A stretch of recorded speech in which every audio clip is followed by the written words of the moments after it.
ব্যর্থতার ভোগান্তিতে পড়েছে সিলেট নগরীর বাসিন্দারা। সেই খোঁজ খবর রাখছেন সহকর্মী রাকিবুল রাফি, যুক্ত হয়েছে আমরা তার সাথে। রাফি, দেখতে পাচ্ছি এখনো বৃষ্টি হচ্ছে, তো বৃষ্টি নিয়ে আবহাওয়া অফিস কি পূর্বাভাস দিয়েছে, আর কতদিন এরকম বৃষ্টি চলবে এবং জলাবদ্ধতা নিরসনে কি কি উদ্যোগ নেওয়া হয়েছে?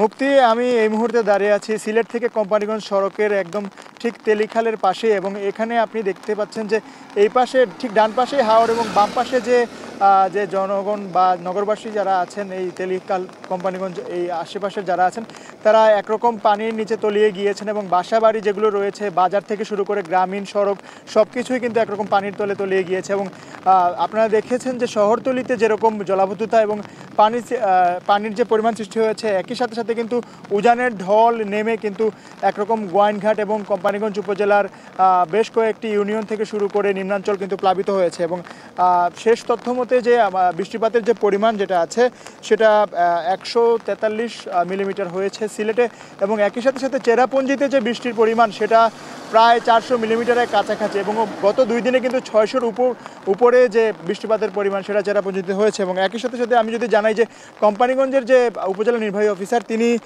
বলেছেন যে বন্যা পরিস্থিতি অবনতি হচ্ছে এবং সকলকে প্রয়োজনীয় প্রস্তুতি গ্রহণ করার জন্য অনুরোধ করেছেন, এবং উদ্ধার কার্য, আশ্রয়কেন্দ্র ব্যবস্থাপনা এবং খাবার ও ত্রাণ বিতরণ ব্যবস্থাপনার বিষয়ে পরিকল্পনা প্রস্তুতি গ্রহণের জন্য অনুরোধ করেছেন। এবং একই সাথে সাথে কিন্তু মোটামুটি বলা চলে যে এই যে 543টি আশ্রয়কেন্দ্র রয়েছে, এখানে প্রায় 343 জন মানুষ এখনও আশ্রয়কেন্দ্রে উঠেছেন, এবং ধীরে ধীরে আরও অনেকেই উঠছেন আশ্রয়কেন্দ্রে, এবং সড়কের পাশে কিন্তু নৌকাযোগে অনেকেই আশ্রয়কেন্দ্রে যাচ্ছেন, এবং ঠিক এরই পাশে কিন্তু মাদ্রাসা কয়েকটি রয়েছে তেলিখালে, এবং একই সাথে সাথে অনেক মানুষ কিন্তু আশ্রয়কেন্দ্রে ধীরে ধীরে উঠছে। এবং বন্যা পরিস্থিতি যেহেতু অবনতি হচ্ছে, একই সাথে সাথে অনেক মানুষ ধীরে ধীরে আশ্রয়কেন্দ্রে যাচ্ছেন এবং অনেকেই দুর্ভোগে পড়েছেন।